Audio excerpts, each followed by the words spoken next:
about ready to get started, everybody.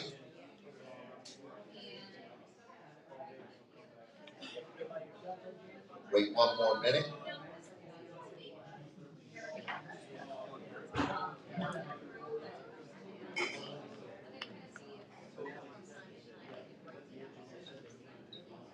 We live?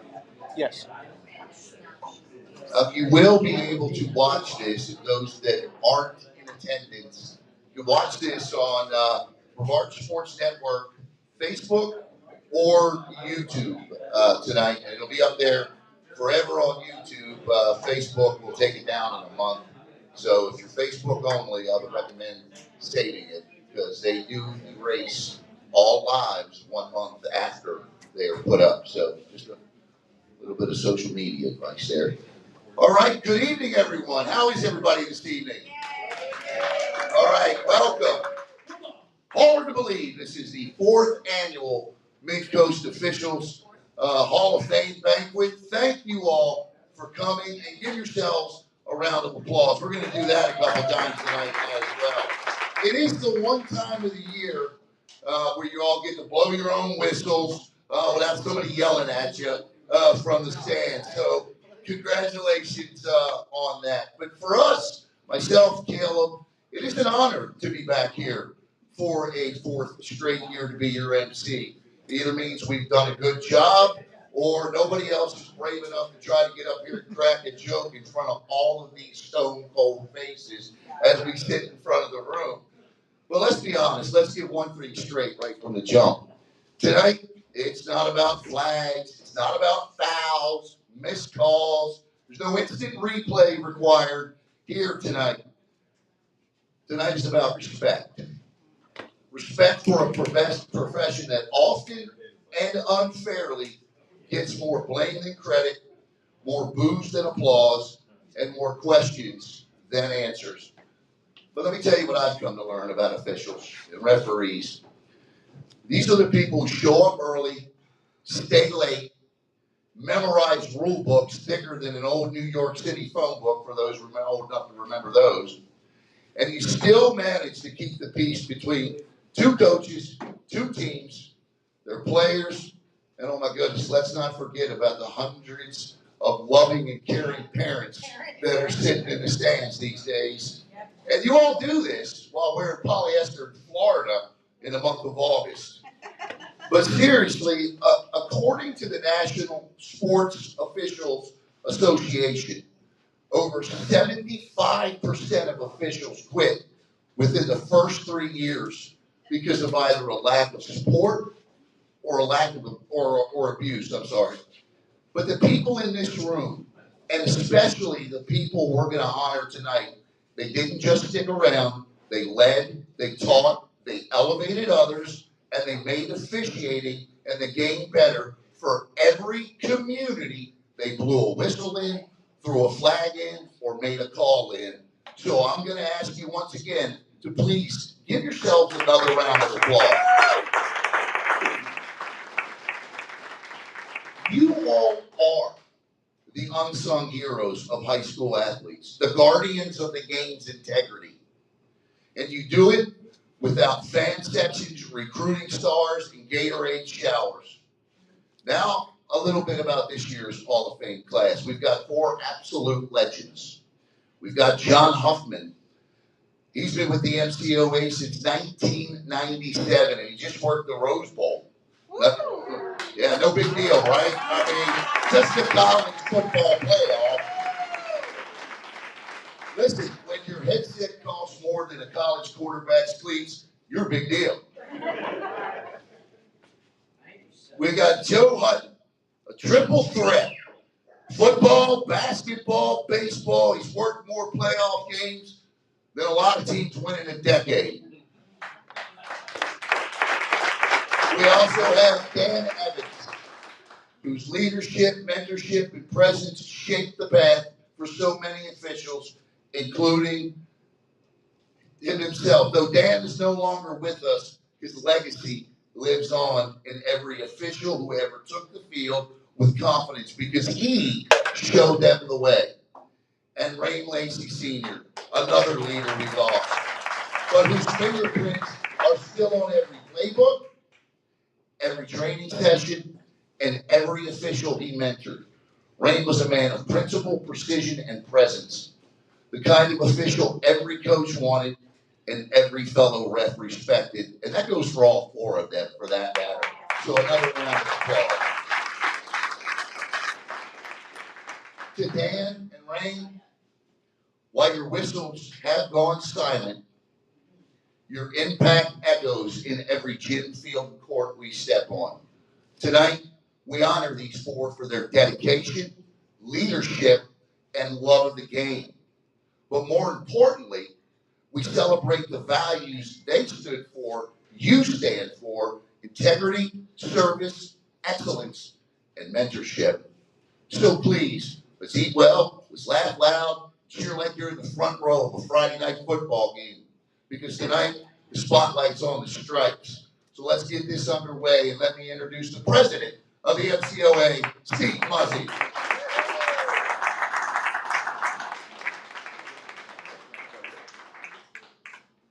All right, that's a hard act to follow.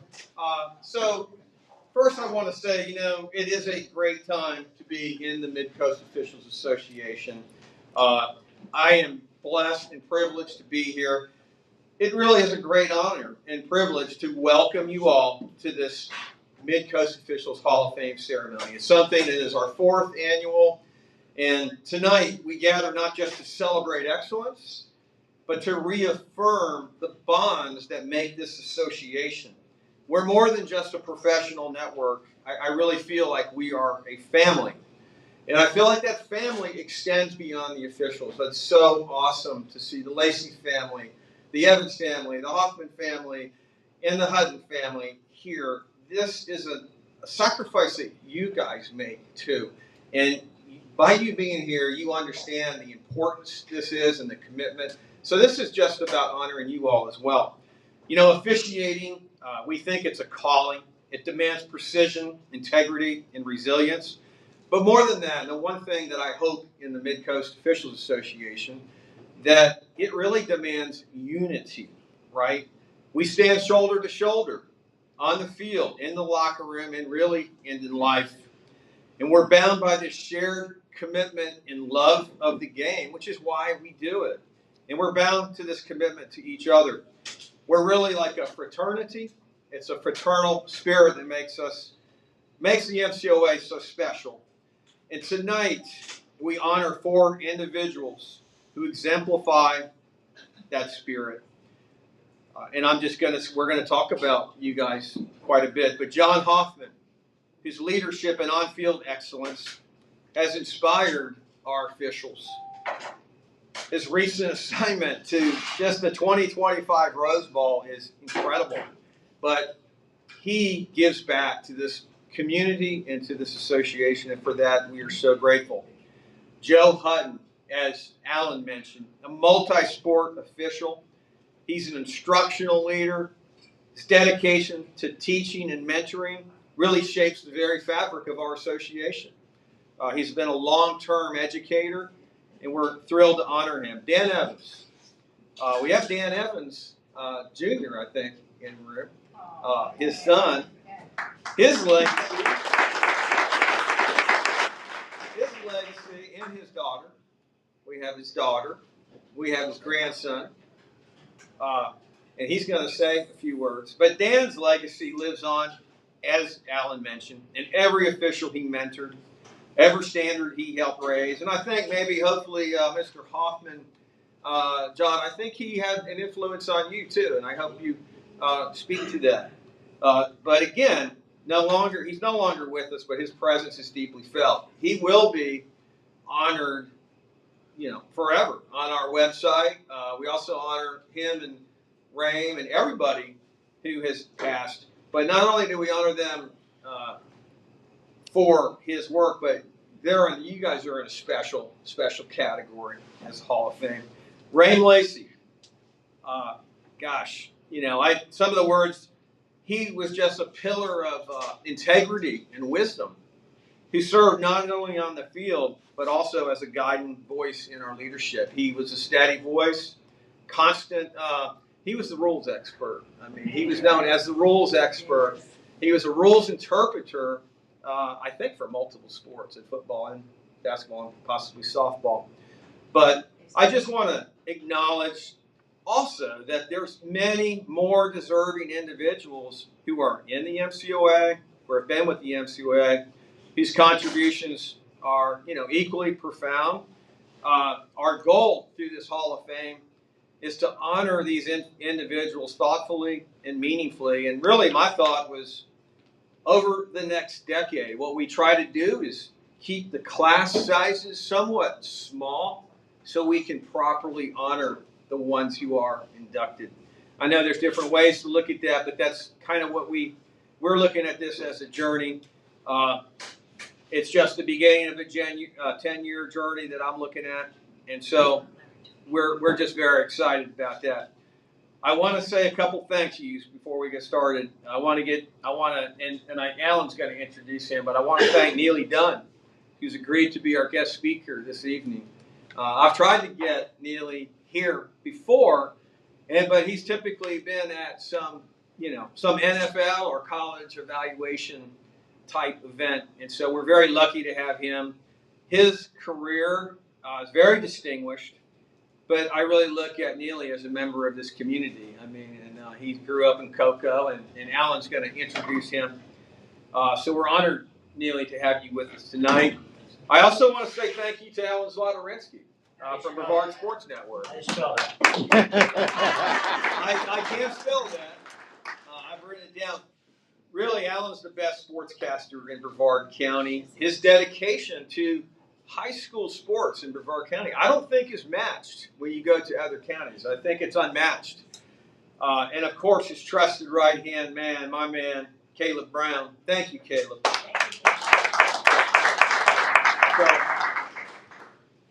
And at this time, I'd like to ask, we also have some other existing Hall of Fame members in attendance. And I'd like to just briefly mention them. From our class of 22, which is our first inaugural class. Today we have Bob Walton and Mike Pressman. I want to acknowledge them. Great to see you guys. From our 2023 class, we got CW. Is CW here? CW. I think you're holding down the fort for the 2023 class. In the 2024 class, we've got 3 of the 4 here. Dave Rao. Dave, thank you. Bill Schmidt. And my man Larry Torchia.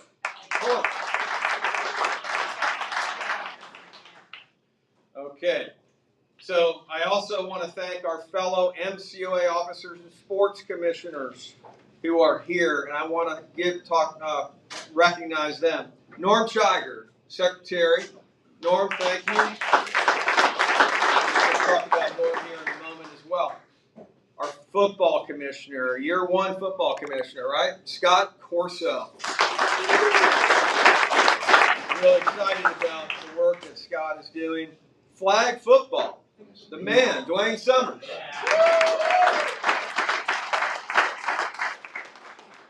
Baseball, Dan Lawrence. Our longtime treasurer, Mike Pressman again, also Hall of Fame. And our vice president, Greg England. So these guys really make the MCOA. It is a privilege to serve the role I serve. There's one other gentleman I want to recognize. Sorry, Bill. He's a commissioner. I'm a commissioner. Did I not say you're a commissioner? No, he did say you were. Oh, my goodness. Bill Schmidt, commissioner, softball. And you know what? My apologies, Bill. How could I forget? I was so excited. I wanted to talk about a gentleman who was recently named the Florida High School Athletics Association Baseball Official of the Year. Amazing. And I'd like for Mr. Quinn Westfield to stand up.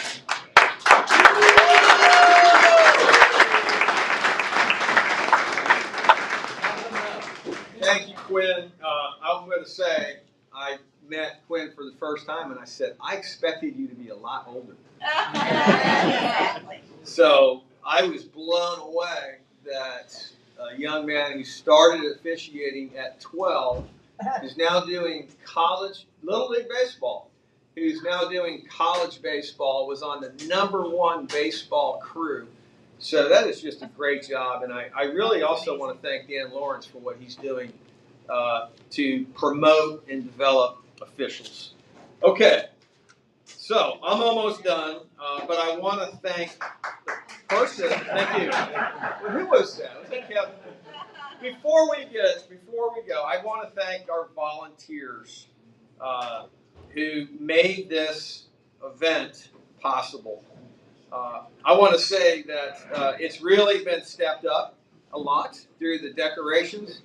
I want to thank Christina Holder. Christina, this is what I wrote. I wrote that Christina brought beauty and warmth to this evening through her decorations. Desserts. Her mom made some absolutely amazing desserts. And so much more. Like, she really put a lot into this, and a true blessing. I really thank you.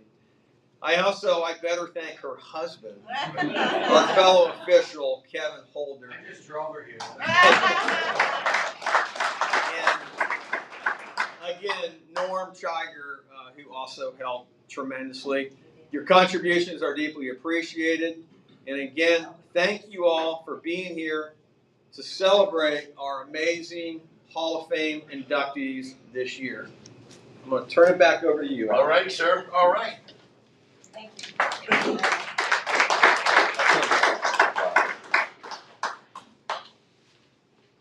Quinn, I believe you also had a Rookie of the Year, too. Who was it? I apologize. I cannot remember his name. Please say it. There you go. Congratulations in baseball. And that's, baseball. I was a Rookie of the Year. Congratulations. No, baseball is a sport I'm the worst at broadcasting, meaning I'm the hardest on the umpires and officials. Oh, jeez, are you kidding me? Quinn knows that, I'm sure. But, let's give it up for Steve Muzzy, okay? Steve, man, he does a terrific job with these banquets. Now, I don't know how he all treats you guys, but I will tell you this. He's got some great guest speakers over the years. Benita Holland, Sheriff Wayne Ivey, Barbara Kaywood. We have had some great guest speakers, and that tradition continues tonight with the man that I'm about to introduce. So, when you hear the name Neely Dunn, words like loyalty, hard work, sincerity, patience, passion, and of course, above all, integrity come to mind. Neely has never sought the spotlight, but he's always earned respect.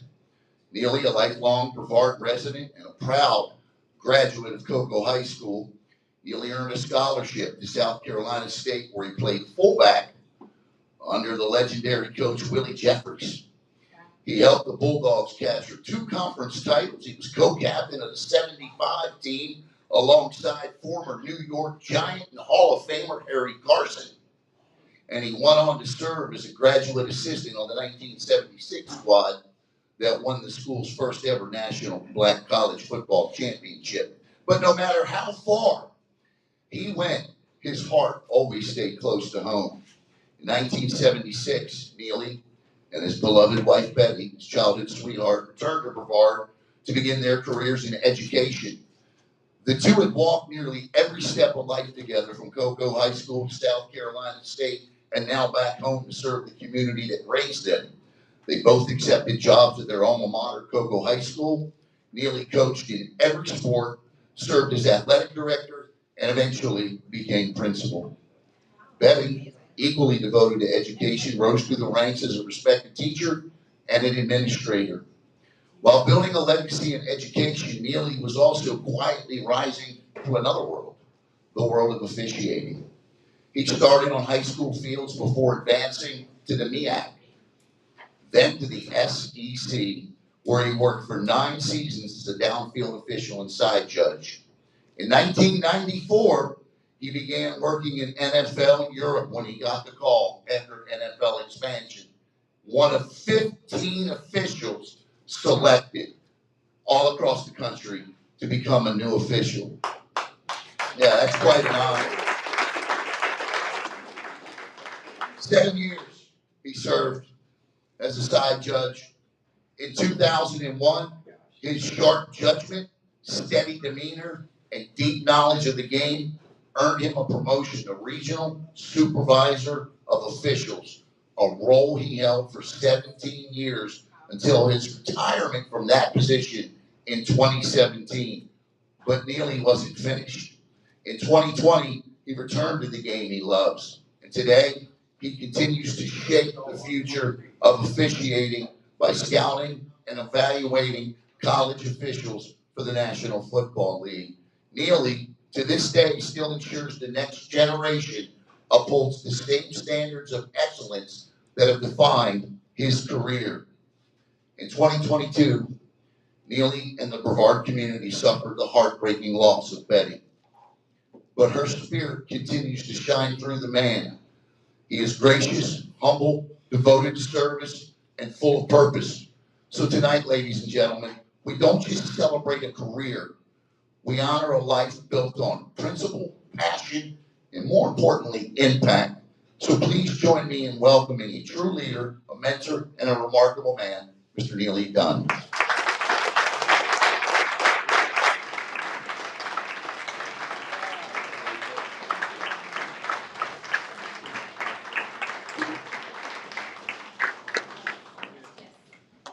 Thank you very much.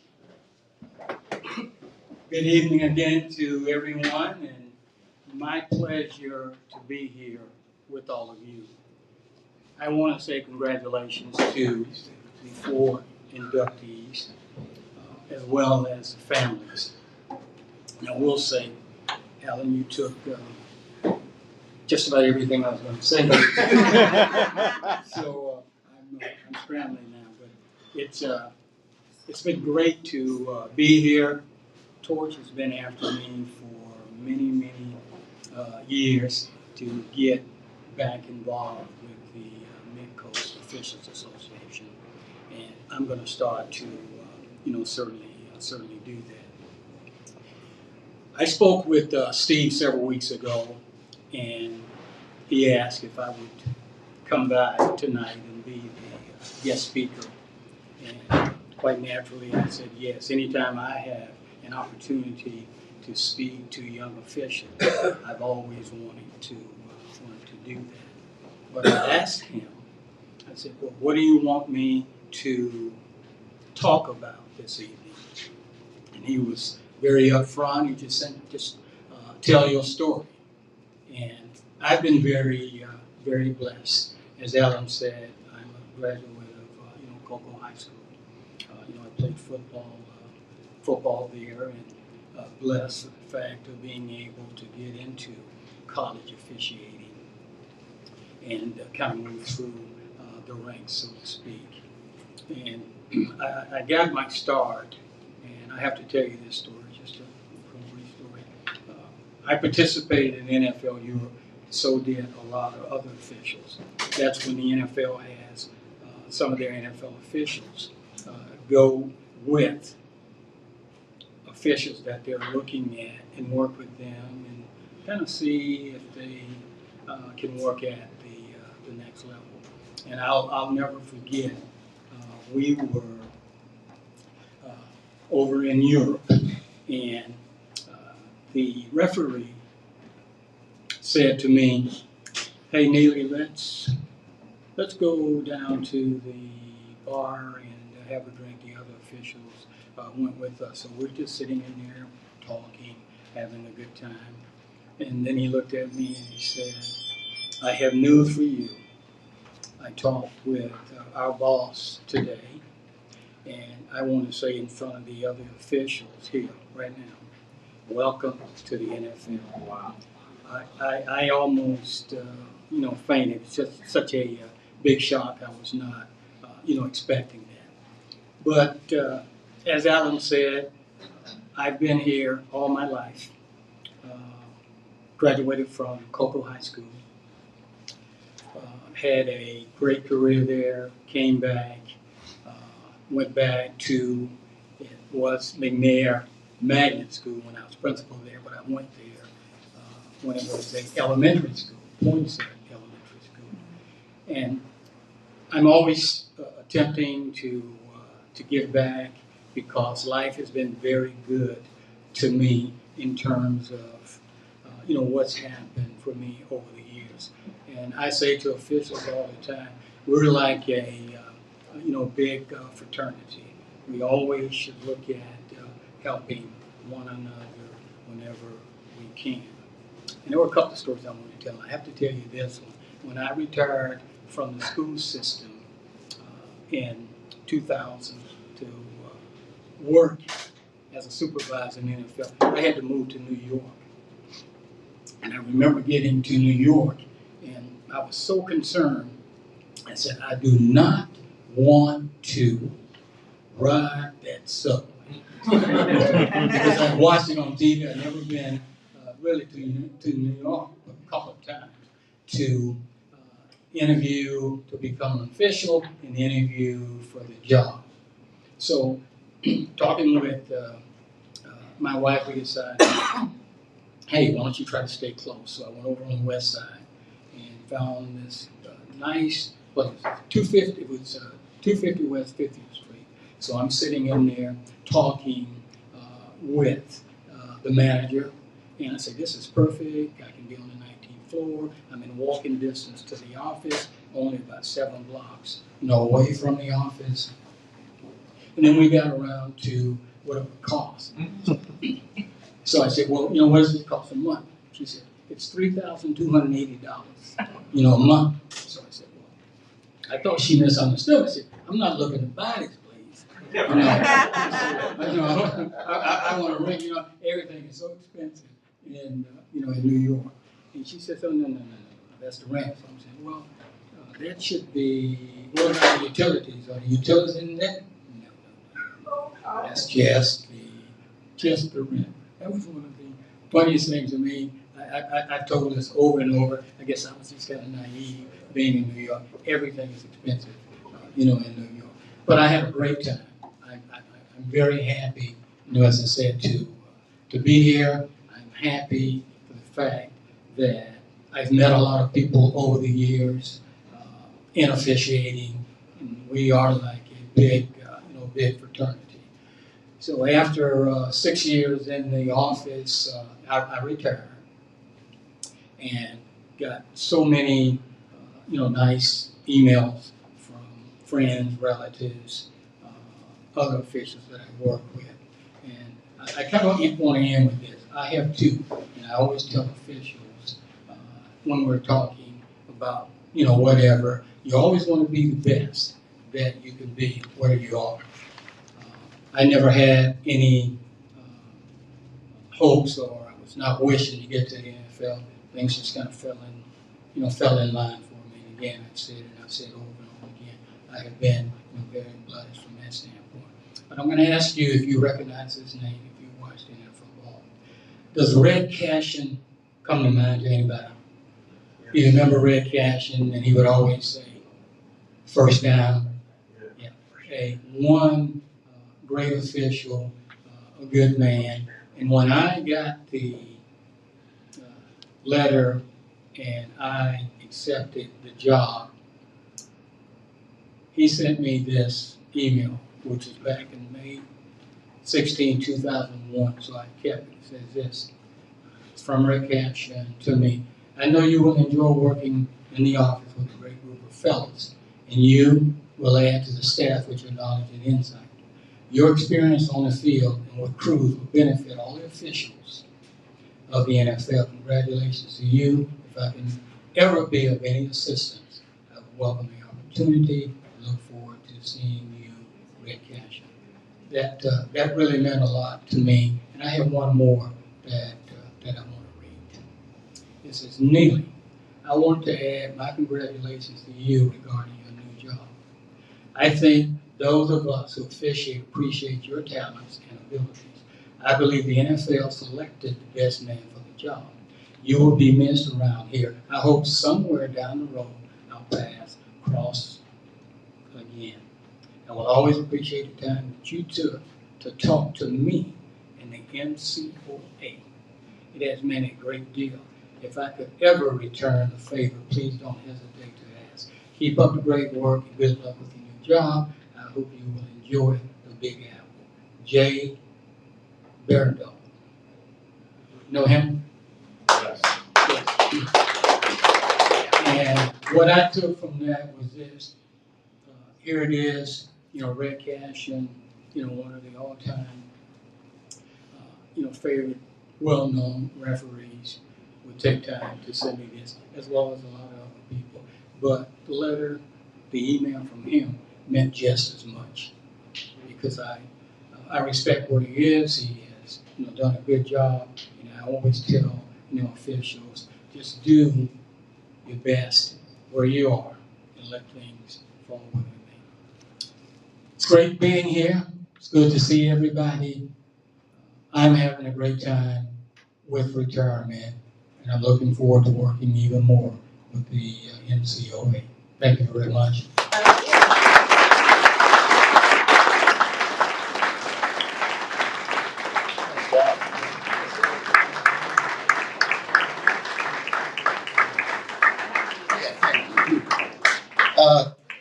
I guess about 10 years ago, starting out a couple of years here in Brevard County, I was given the assignment, to write a story for a Hall of Fame induction for Neely Dunn. And so I went to his house, and it was that week that Neely Dunn was packing up all of the supervisors of officials' equipment. And that equipment's a little different because it's computers and television monitors.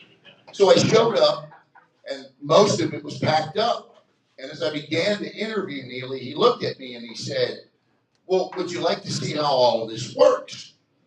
And I looked at all these wires and all this stuff on the hook, and I thought, no, you don't have to go through all that trouble. But he did. He hooked it all back up, and he showed me how he did his job. And that's Neely Dunn, ladies and gentlemen. So another round of applause, please.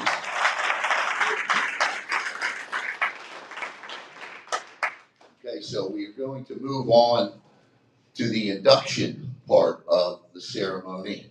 And our first inductee tonight will be done, a few words is going to come from his grandson, but with over 25 years of service to the MCOA, Dan Evans spent at least 15 of those years as a respected white hat. He played a pivotal role in mentoring officials, including John Hoffmann, and helping many launch their college officiating careers. A multi-sport official in football and basketball, Dan also served on training committees, and he provided instruction to referees, contributing significantly to the development of officiating standards and leadership with the association. Dan is certainly missed, but he will never, ever be forgotten. Ladies and gentlemen, I bring up to speak of him, Mr. James Reed.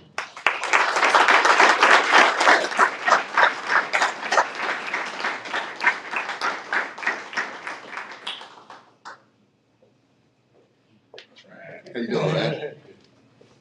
You get here a lot quicker than I do. Thank you guys for having me. For my family, on behalf of my family, I just want to thank the MCOA. It is an honor to be here as you induct my grandfather, Dan Evans Sr., into your Hall of Fame. Thank you guys very much. Yeah.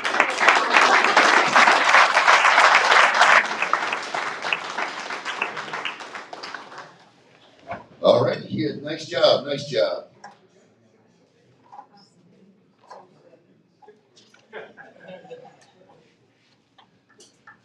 Our next inductee, Rame Lacey Sr. With over 20 years of officiating experience, Rame served the MCOA not only on the field, but also in leadership roles, including president, vice president, and longtime rules interpreter in football. A dedicated multi-sport official, Rame brought his expertise to football, softball, and basketball, and he was known for his commitment to upholding the integrity of the game and mentoring fellow officials. Rame is certainly missed, and again, will never be forgotten. Here to speak to him, his daughter, Megan Lacey.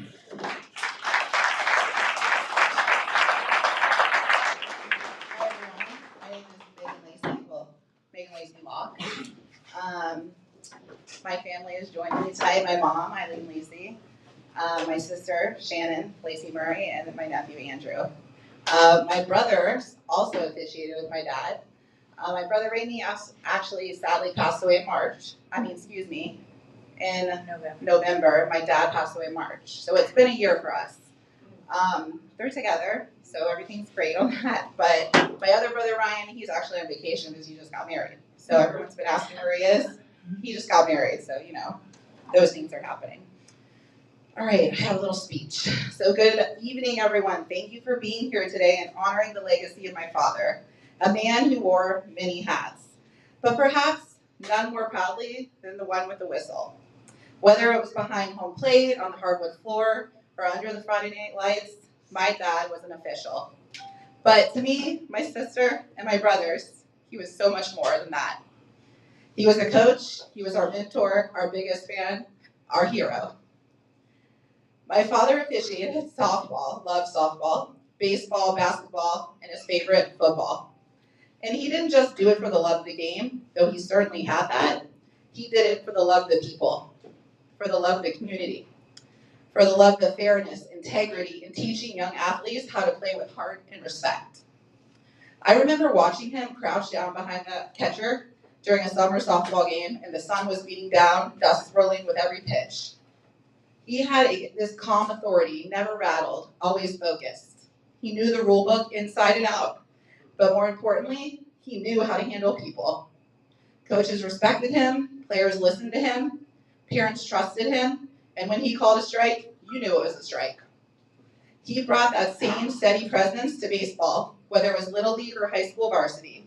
He treated every game like it mattered, because to the kids playing, it did, and he never forgot that. Basketball was a different beast. Fast-paced, loud, intense, but my dad thrived in that chaos. He had his way of gliding slowly across the court. Always in position, always watching. He didn't just blow the whistle, he communicated, he talked.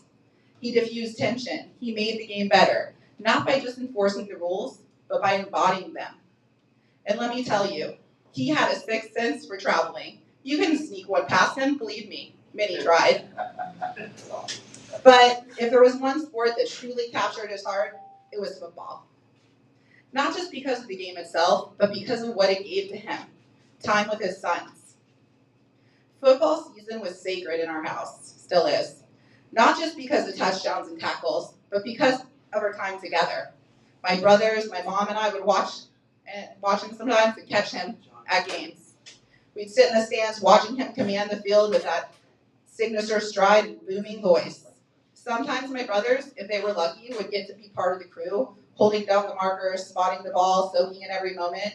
These nights under the lights weren't just games. They were memories. They were lessons. They were love. He taught us that being a referee wasn't just about making calls. It was about making a difference. It was about showing up, being fair, standing tall, even when the crowd disagreed. It was about doing the right thing, even when it wasn't easy. My father's legacy isn't just about the games he officiated. It's in the lives he touched. The players who learned sportsmanship from him, the coaches who respected his judgment, the fellow referees who saw him as a leader, and most of all, his 4 children who saw him as a role model. Even off the field, he carried the same spirit. He was a dedicated teacher and coach on the Space Coast for nearly 40 years. Working side by side with his wife, my mom, Eileen, together, they shaped countless young minds with patience, wisdom, and heart. But when the school day ended, his passion did not stop. He absolutely loved satellite football, seeing them. And those Friday night lights were, sorry, I lost my place here, were sacred to him. And if there was one thing that rivaled his love for high school football games, it was his love for college football. Whether he was watching, talking about it, or attending a game, you could see the joy in his eyes. Football wasn't just a sport to him. It was a way of life, a bond with his community, and a connection to the people he loved most. So today, as we honor the legacy, I want to say thank you. Thank you to every coach, player, and fellow official who shared the field with him. Thank you to the family and friends who supported him through every season. And thank you to all of you here today for remembering him, for celebrating him, for carrying forward the values he lived by. My father may have hung up his whistle, but his impact echoes louder than any call he could have made. His legacy lives on in every fair play, every act of kindness, and every moment of integrity. And for me and my siblings, it lives on every time we step into a field, every time we make a tough call, every time we choose to do the right thing, even though no one else is watching.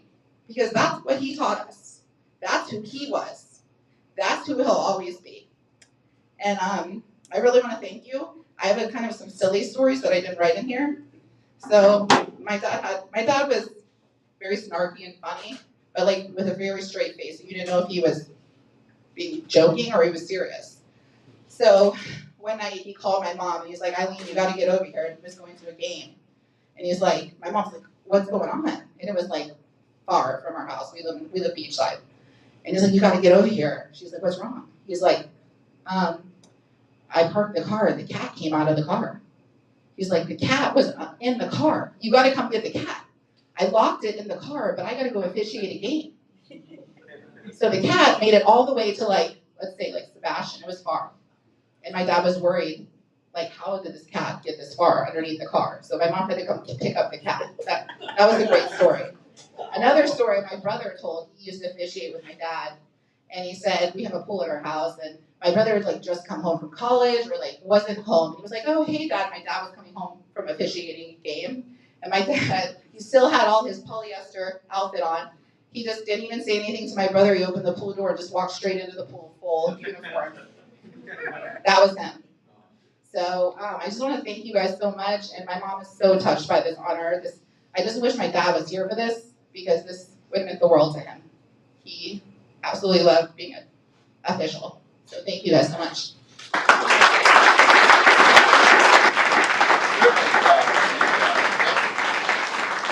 Very nice job. And for these satellite fans, we had their game Thursday night as they kick off on the Brevard Sports Network. All right, so our next honoree, that was very touching. So I want to get this straight. Yes. The cat was under the car? Yes, it was in the car. And then he parked the car and the cat's like, meow, and comes out and he's like, hey, what do I do? He's like, don't worry, I put the cat in the car, so you have to come get it. Yeah. To introduce and talk about our next inductee is a member of the original MCOA Hall of Fame induction class from 2022. So here to tell you and talk about Mr. John Hoffmann, may I introduce Mr. Mike Pressman.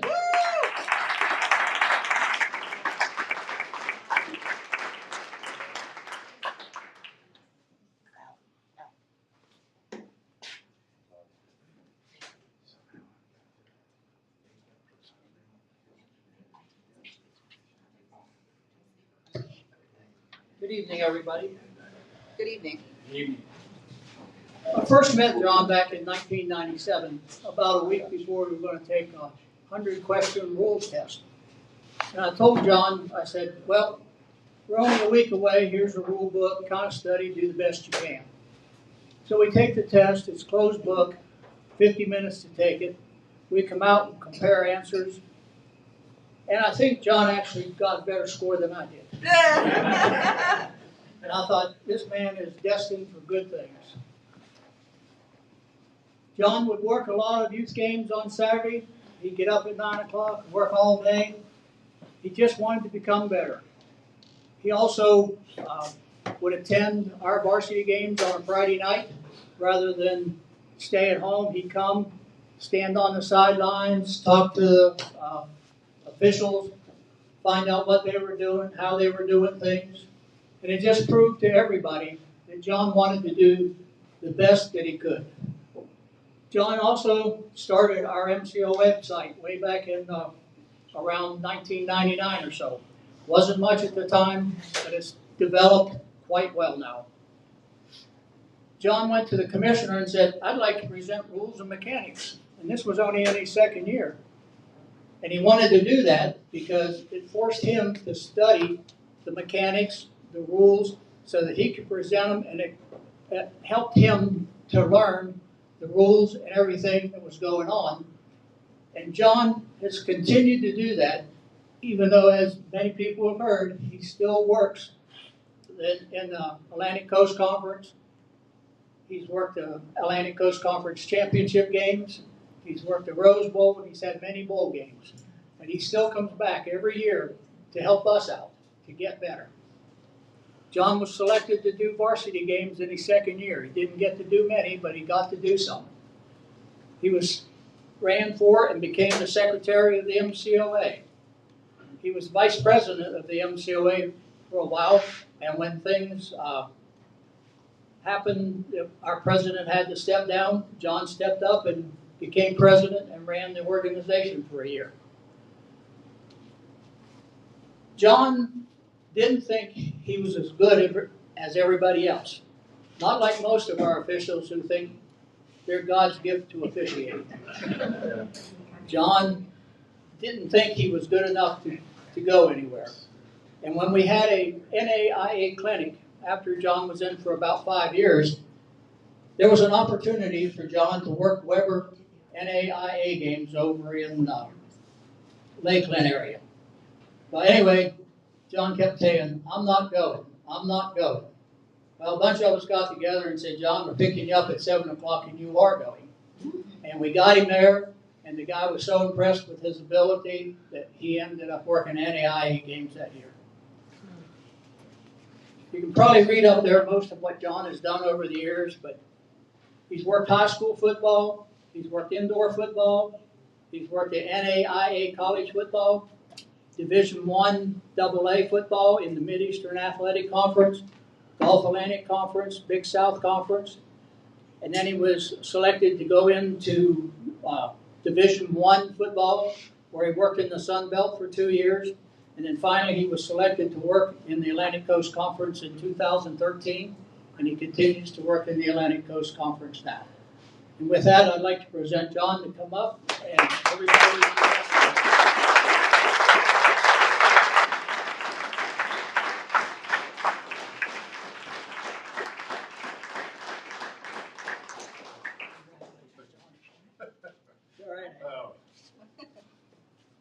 I don't like talking about myself, but I will tonight. I think Mike covered a lot of the success, but it only happened because I was a member of the Mid-Coast Officials Association. I'm surrounded by some great local high school football officials. The story's correct. 97, I came in a couple of weeks before that first FHSA closed book 100-question exam. And I scrambled, spent every night from the time I got a rule book to practicing for the test. And very quickly I was infected by officiating football. It was terrifying as a first-year official, but I fed on that, and it was exciting, and I want to keep doing this more and more. When a coach asks you a question and you don't know the answer to the rule, it forced me to never want that uncomfortable feeling again. So I've been a rules master. I only beat Rain one time, but I competed very heavily with him on the test scores. A lot of officiating is like with my daughters teaching about math.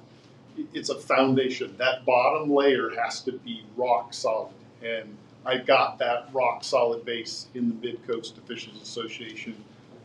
Great officials ahead of me, short wings, Jay Beardall, Mike Sisler, Bob McKinney.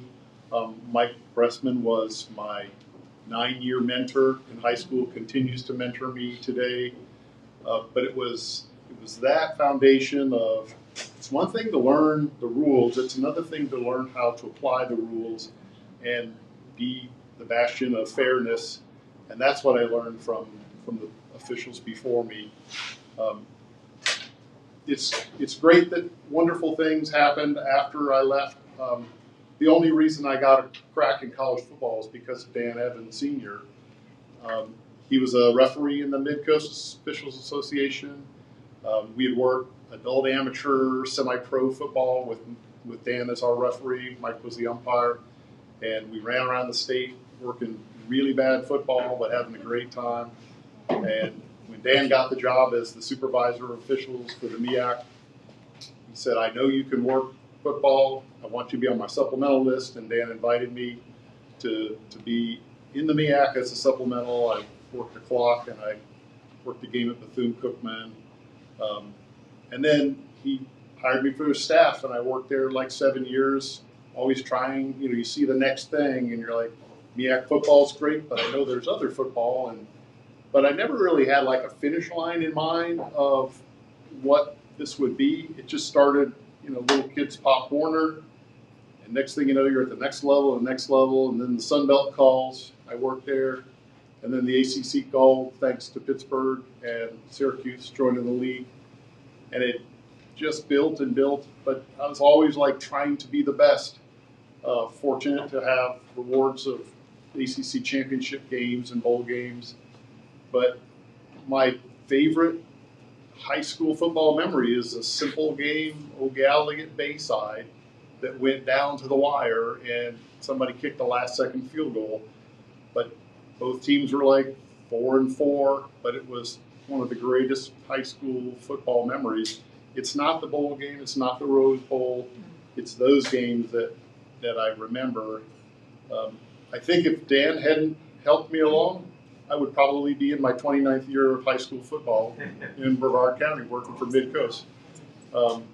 If I ever wash out, I would love to come back and continue, if my body would support it, to work high school football. The pleasure is in teaching, and Neely has experienced that. I wanted to be a math teacher when I was graduating from high school, thinking about math or being an engineer, and I took the engineering path. But the teaching is so rewarding because you have to understand why we do what we do to be able to teach it.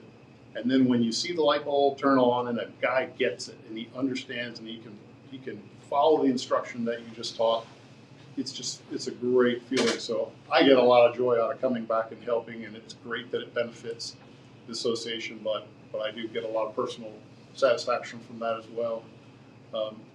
But I love the Mid-Coast Officials Association. I had leadership roles. I helped start the website, and they were all for pretty much selfish reasons because I wanted to know where good officials were working, and we used to get our schedules on a piece of paper instead of publicly posted, and I knew where Jay would be working. I knew where Mike Sisler would be working, and it was just so convenient to have this stuff on the website. The leadership, you see how associations are run or how the assigning is done. I want to learn how to do that.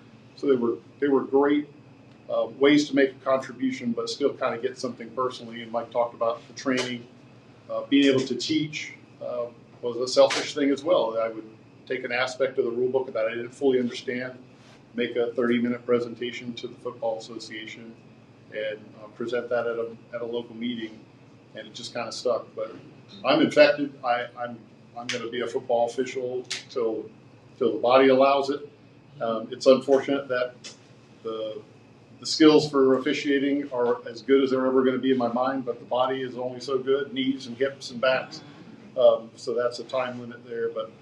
And then finally, I want to wrap up in thanking my family. This wouldn't have been possible without the support of my wife and then my 2 children, but I'm sorry. It just doesn't happen without support from the home. And without this, I couldn't have done it. My wife, I have wonderful twin daughters, and I don't know how she did it, but she's a superwoman. And raising twins with me, flying out on a Friday and coming back on a Sunday at lunch, I don't know how she did it, but without Jane, I would have never been able to do any of what I got. So thank you.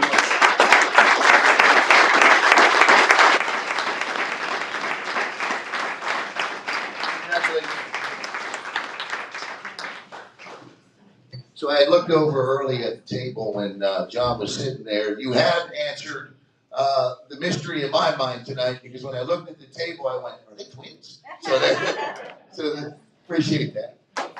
Congratulations. So our final inductee tonight will also be introduced by a inaugural Hall of Fame member. Our final inductee, of course, Joe Hutten. And here to tell you all about Joe is the 2022 MCOA Hall of Fame inductee, Bob Wall.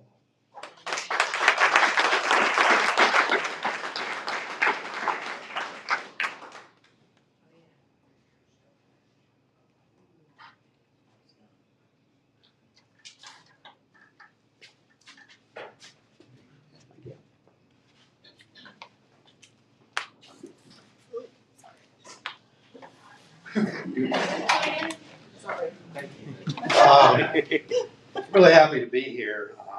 So I just wanted to say something about all the guys that have been inducted this evening. I've had the privilege of working with each and every one of them. I worked with Neely Dunn, so that tells you how long ago that was. But I've had the privilege of working with those four gentlemen that are being inducted tonight, and I can tell you without question, not only were they really good officials, but they're better people too. So you couldn't have a better group going in tonight. So let me talk about Joe.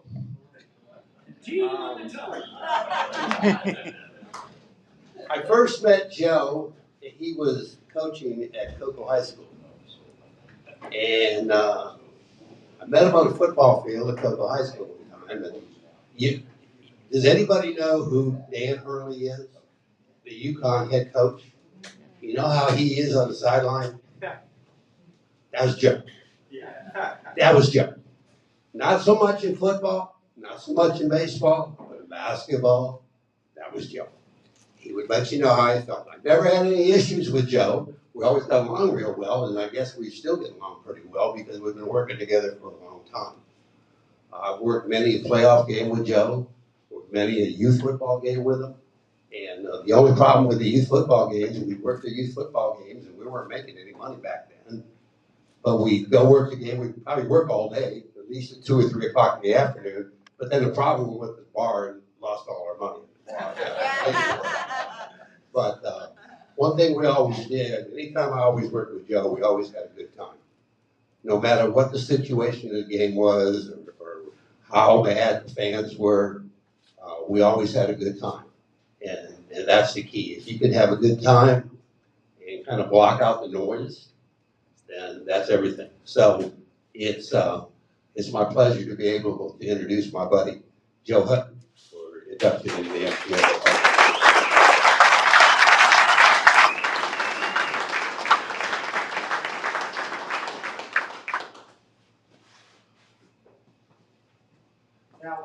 Thanks, Bob. I didn't tell you some of the stories we had. I think we don't have much time. First of all, I am very humble. When you start officiating, you don't think about the end, or the end result. You think about getting better every single game. And Neely, I learned a lot from Mr. Dunn. He was my immediate boss at McNair. He was the dean.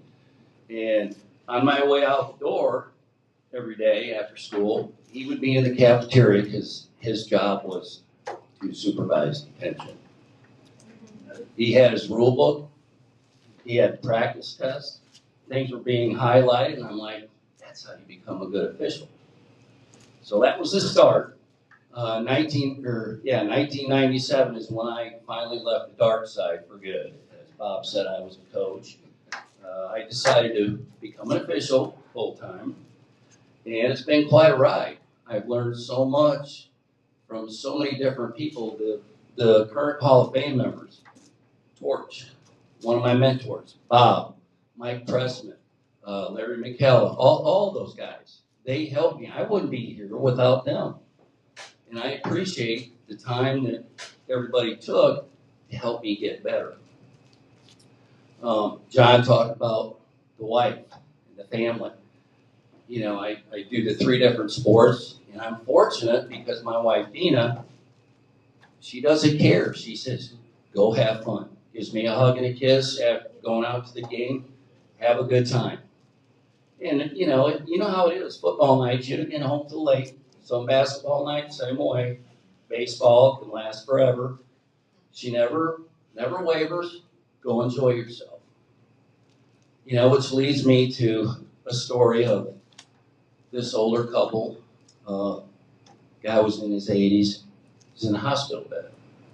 His wife of over 60 years is there holding his hand. He says, "Honey, as I reminisce about our life together, I remember our first year of marriage. We bought a farm. First year the crop failed. We lost half the farm. But you stayed with me. Keep trying," he said. Next year, another bad crop, lost the whole farm. You didn't waver. You stayed right there, kept encouraging me. Well, I joined the service to go fight a war.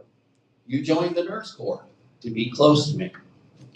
Well, as luck would have it, I was, injured, but you were there to nurse me back to health. Well, the war was over, we come back.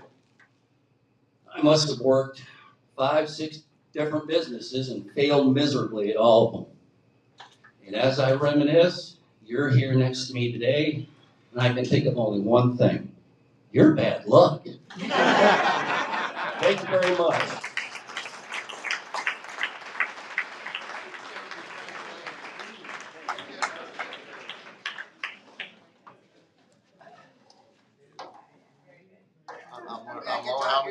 I'm a man. It takes me a few times.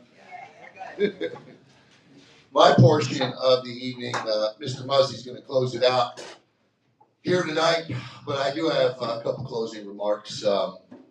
Nothing prepared, but a couple of things that stuck out to me tonight. It is really, I reflect back on the 4 Hall of Fame classes because I've been blessed to be a part of this induction ceremony. And it really, truly amazes me how big, but yet how small the world of officiating is. Because to hear you discuss, it's just incredible to me how officials intertwine with one another and go back and to learn from Mr. Dunn, to work. It's incredible to me. And that's what makes you guys who you are, and the integrity and the love and the support. And, I got to be honest. I mean, we'll keep calling them from the booth, and I have all the respect in the world for you guys. Congratulations to all of you in this room tonight, especially the inductees. Again, it has been my honor to be with you tonight. And now I will let Steve Muzzey close it out. Have a great evening, everybody.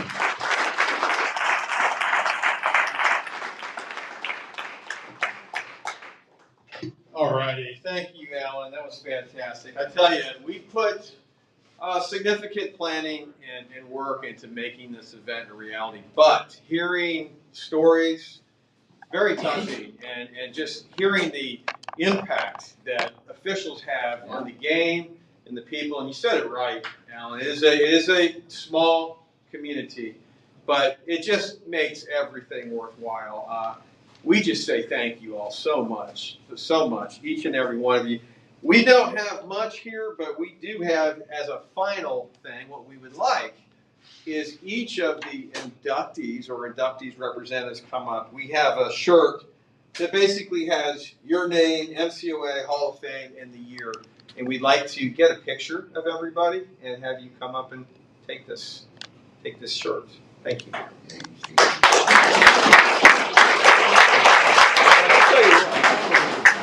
By the way, when I was doing my thank yous, I introduced Bill and I introduced CW as Hall of Famers, but I forgot to say that CW is our wrestling commissioner.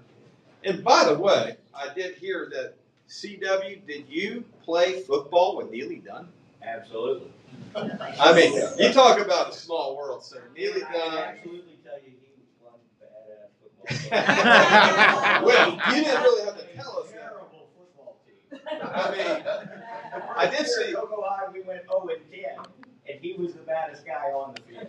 I bet. So, Neely, what were you, the offensive MVP for South Carolina State? No, I was the Backs? back.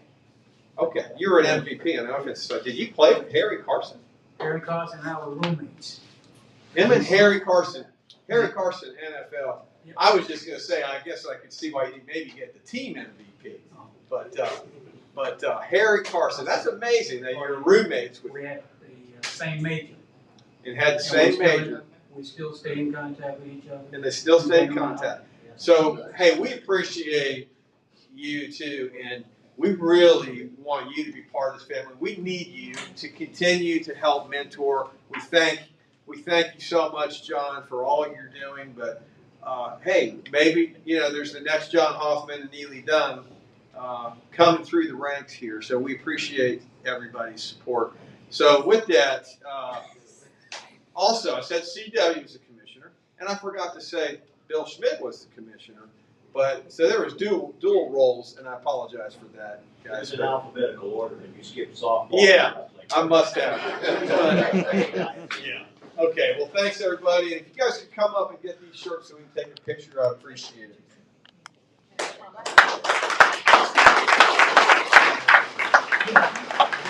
Only need to get one size, which is XL. Now, if you guys need another shirt, you let us know. Okay. If this shirt doesn't fit Mr. Hoffman. Huh? Thank you. And Evan, Ramley. Okay, we want to get this is a very important picture for our website. Hold on. Let me. Oh, wait a second. There we go.